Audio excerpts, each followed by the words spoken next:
Shalom, shalom. Tumsifu Yesu Kristo. Assalamu alaikum wa rahmatullahi ta'ala barakatuh. Tumai wote tutakuwa ni wazima wa afya. Hatuna budi kumshukuru Mwenyezi Mungu, mwingi wa rehema na mwenye kujalia kitu chochote, jambo lolote ambalo tunalolijua na tusilolijua. Tuna kila sababu ya kuendelea kushukuru ulimwengu wetu kwa vitu vyote ambavyo vimetuzunguka. Kwa namna moja ama nyingine vinatupa uhai, vinatupa afya, vinatupa kile ambacho tunachokihitaji, pengine kwa kutaka au pasipo kutaka. Mimi niendelee kushukuru na kuendelea kushukuru kwa niaba ya viumbe wote, kwa kushukuru kwa nguvu ya hewa, kwa nguvu ya maji, kwa nguvu ya ardhi, kwa nguvu ya moto. Vyote hivi kwa pamoja vimekuwa ni chanzo kikubwa sana cha uhai. Lakini tunaendelea kuziomba na kuiomba nafsi yangu na nafsi zetu ziendelee kuwa ni nafsi zenye upendo, zenye wema, zenye baraka, lakini pia kuendelea kuomba ulimwengu wetu uendelee kuishi na sisi kwa amani, kwa upendo, kwa sababu ndio sosi ya mafanikio na ndio sosi ya kila kitu. Ndugu zangu, niwakaribishe katika makala hii ya Human Hits siku ya leo. Ikiwa ni siku nyingine tunakutana katika makala hii, na mimi jina langu naitwa Mr. KamTZ, na tumekuwa katika makala hizi kwa muda kidogo, na tumesema tunakuwa tunaleta series hizi mara kwa mara, lakini yote na yote ni kwa ajili ya kuendelea kuelimishana kuhusiana na masuala mbalimbali yanayomhusu mwanadamu, na yako mengi. Na nilishasema toka mwanzo katika makala zilizoisha kwamba series hizi hazina mwisho. Maana yake ni maisha yetu ya kila siku. Elimu hii haina mwisho mpaka pale Mungu atakapotukadiria au ulimwengu utakapotukadiria, kwa sababu ni mambo ambayo yana muendelezo tena mwingi sana. Maana tutaendelea kujifunza miaka na miaka na miaka. Lakini kadiri ambavyo ulimwengu umetukadiria, basi tutaendelea kufahamishana kwa yale machache ambayo pengine tuliyakosa kwa muda mrefu, hatukuyajua, hatukuyafahamu. Lakini sasa tunayaleta kwa njia rahisi, kwa njia nyepesi, kwa lugha nyepesi. Tunayaleta kwa lugha rahisi, kwa Kiswahili kinachoeleweka, Kiswahili rahisi kabisa ambacho kila mtu atafahamu kwamba dunia hii ina mambo gani ambayo kimsingi yanaotupa energy ya kiroho, yanapotupa energy ya kimwili. Kimsingi tutajua mambo mengi sana yanayohusiana na ulimwengu wa kiroho na ulimwengu wa kimwili, namna gani ambavyo tunaweza kuathirika pasipo kujua mambo ya msingi ambayo pengine wazee wetu waliyaweka katika misingi fulani ambayo hatukupata elimu yake, lakini kwa lugha nyepesi tutakuwa tunayaleta kupitia Human Hits. Sasa siku ya leo tutazungumza mada ambayo pengine umekuwa ukisikiliza au ukisikia kwa watu mbalimbali, watu wengi wakizungumza kwa namna ambayo wao wanaifahamu, lakini leo katika Human Hits tutaileta katika lugha nyepesi, kwa maana ya kwamba tuelewe kwa urahisi, na tutakuwa tunayadadavua kadiri ambavyo Mungu ametukadiria au ulimwengu umetukadiria. Kwa hiyo nikukaribisha sana. Mada yenyewe tunasema kwa lugha ya kigeni, kwa maana ya Kiingereza au Kilatini tunasema ni numerology. Numerology ni neno la Kiingereza ambalo linahusiana na nadharia ya namba, au namba hizi ambazo tunazifahamu. Namba hizi ambazo unaona namba 1, namba 2, namba 3, namba 4, namba 5 mpaka na kuendelea. Nadharia ya namba hii zilianza muda mrefu sana, miaka mingi sana iliyopita.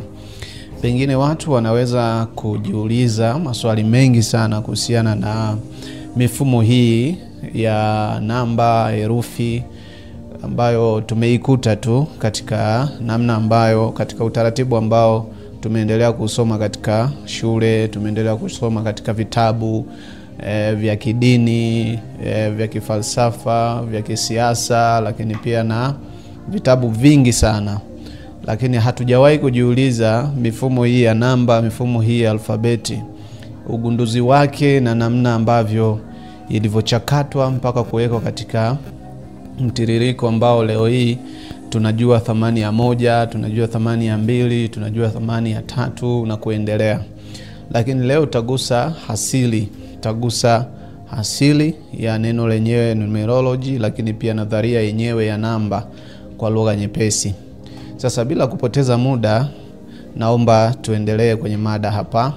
Kwanza tufahamu nadharia hii ya namba ni nini, na numerology hii kwa lugha hii ya Kilatini au kwa lugha hii ya Kiingereza inamaanisha nini. Kwanza, watu wengi hawajui kwamba nadharia ya namba ni mfumo wa kiroho na ni mfumo pia wa kifalsafa ambao unahusisha tafsiri halisi ya namba yenyewe na jinsi tunavyohusiana navyo. Kwa maana ya kwamba katika mfumo wa maisha ya binadamu, katika tabia, katika matukio, lazima tujue huu mfumo wa namba, namba 1, namba 2, namba 3. Chanzo cha namba, misingi ya namba, misingi ya numerology. Kuanzia leo unatakiwa ufahamu namba 1, namba 2, namba 3, namba 4 mpaka na kuendelea. Hizi namba zimetokana na msingi au mfumo wa kiroho na kifalsafa unaohusisha nishati ya mwanadamu katika maisha halisi ya kitabia na matukio mbalimbali. Hili ndo jambo ambalo tunatakiwa tulijue. Ili kuwaje mpaka wakaweka namba 1, ili kuwaje wakaweka namba 2, namba 3, namba 4, namba 5. Na hata ukiangalia kwenye mifumo mingi utaona namba inahusishwa. Iwe mifumo ya kiroho, iwe mifumo ya kimwili au ya kidunia, namba inahusishwa sana. Sasa hapa tunagundua mambo mengi sana. Tutagundua mambo mengi huko baadaye katika mtiririko wa mada hii tunavyozidi kwenda huko mbele katika episode zitakazofuata.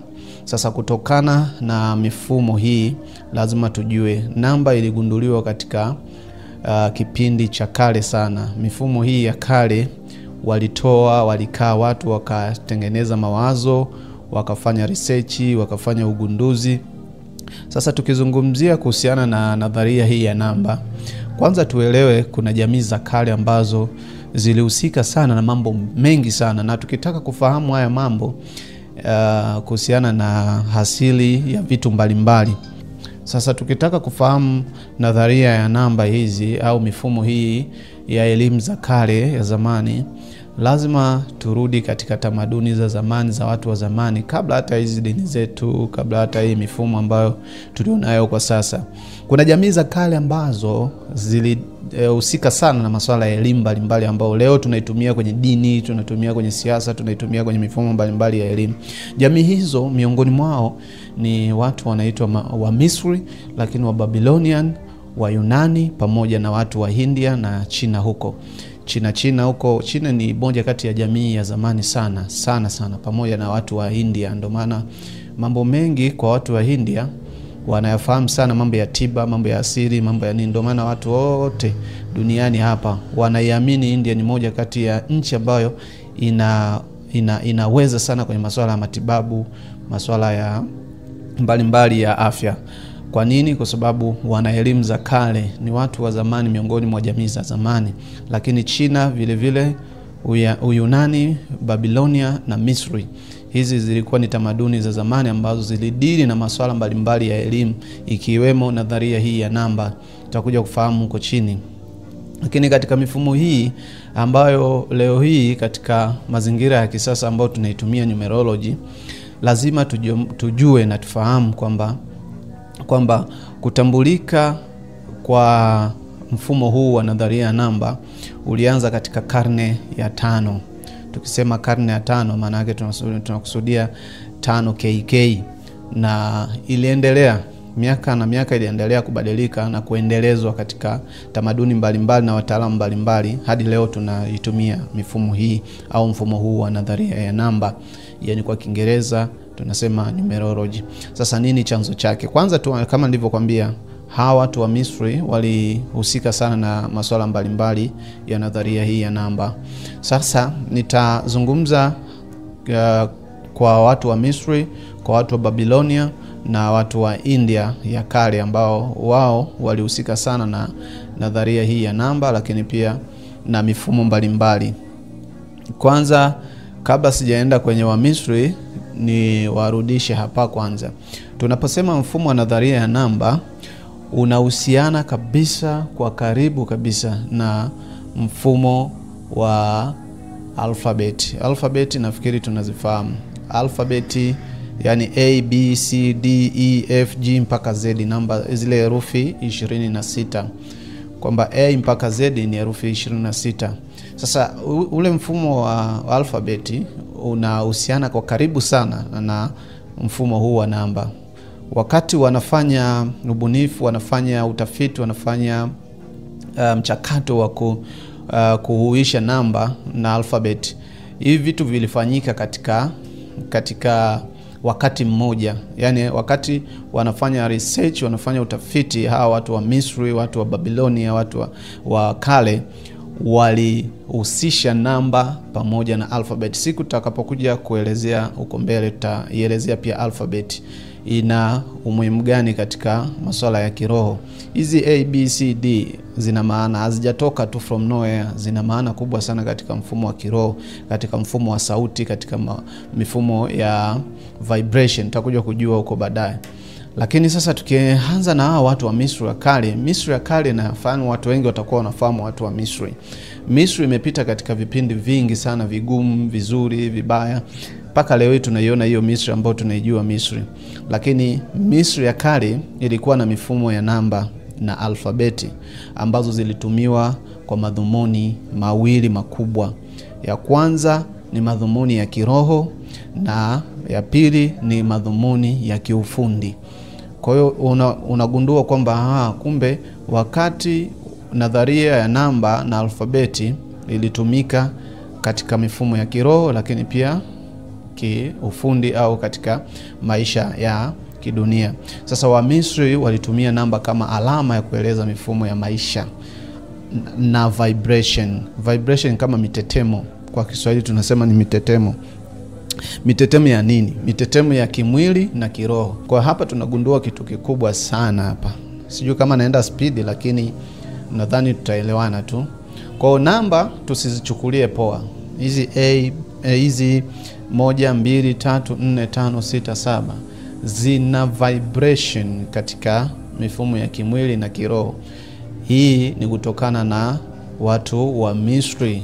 Lakini watu wa Misri walifanya matumizi ya namba yakihusiana na nyakati fulani hivi za kimbingu au za kiroho, nyakati fulani hivi. Kwa mfano, wakati wa mifumo ya siku na mwezi walitumia mifumo ya namba na alfabeti.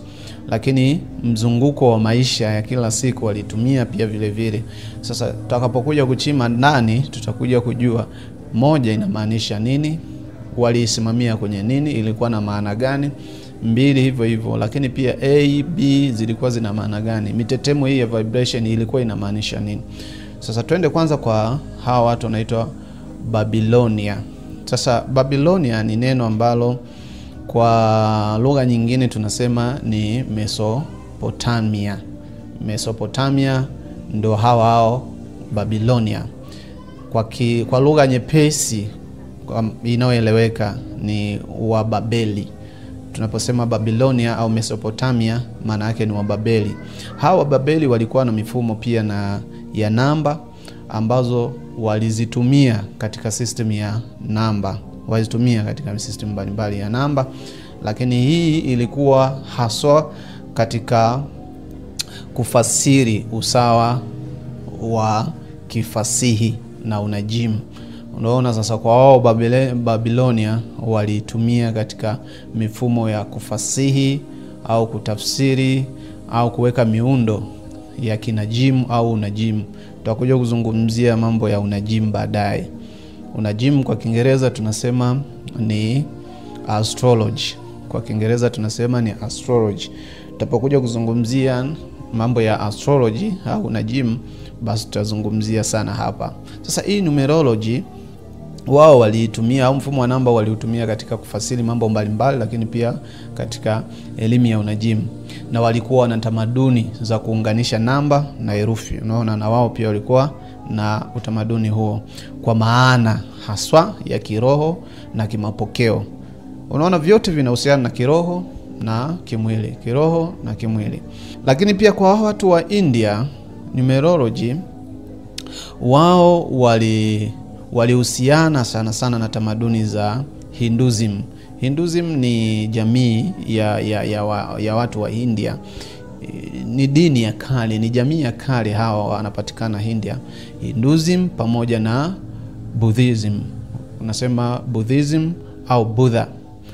Hawa watu wa Buddhism ni watu ya jamii ya kale ya India, lakini pia kuna watu ndio kwambia wanaitwa wa China, na wao wana jamii hii. Wapo ni wakale, ni wa muda mrefu sana, ambazo zizingatia sana hizi jamii namba na sehemu ya uchambuzi wa mambo mbalimbali ya kiroho katika haswa upatanishi na kitu fulani kinaitwa Vedas.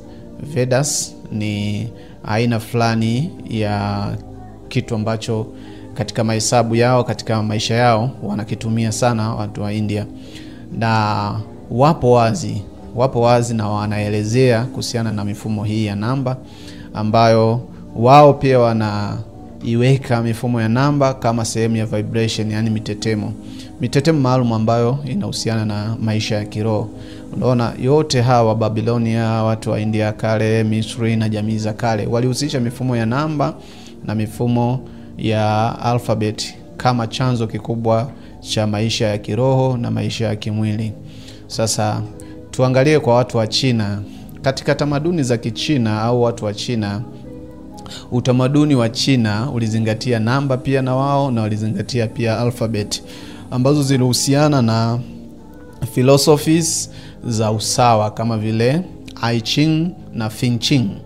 Umeona, Feng Chung wanasema Feng Ching na Feng Chung ni maneno ya Kichina, ambao namba zilitafsiriwa kama sehemu ya nishati ya kimapenzi, lakini mzunguko wa maisha.